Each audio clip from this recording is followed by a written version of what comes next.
There's a major power shift taking place in the workplace right now. The pandemic is behind us, the economy is shaky, and the cost of living crisis is making job hopping feel too risky. In other words, your boss has all the power, meaning businesses can make unpopular demands without facing a lot of pushback.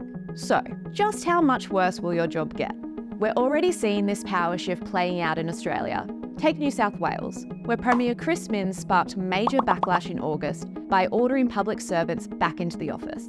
The COVID pandemic completely changed the workforce. The businesses that managed to stay afloat were forced to put in working from home measures. And there's plenty of research to show that flexible working arrangements made us happier and more productive.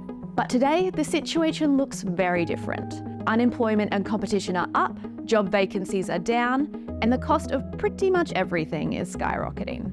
It's a pretty depressing case of supply and demand. Who cares if an employee wants to work when thousands more Aussies would gladly take their place? But if this sounds like your boss's attitude, there's some good news. It's going to come back to bite them. A whopping 3 out of every 4 Australians say they're looking to leave their jobs when the economy improves. Over a quarter of Australian employees feel less engaged with their work now than they did 12 months ago, costing businesses up to $100,000 per month. This is mainly being driven by the cost of living crisis, lack of recognition, and poor work-life balance. So, what's the solution? One bright spot is the new right to disconnect laws.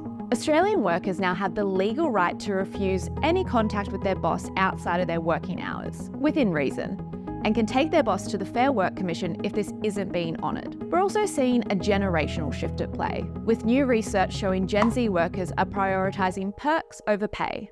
Think reimbursed phone calls, free breakfasts and lunches, health insurance, and public transport cover.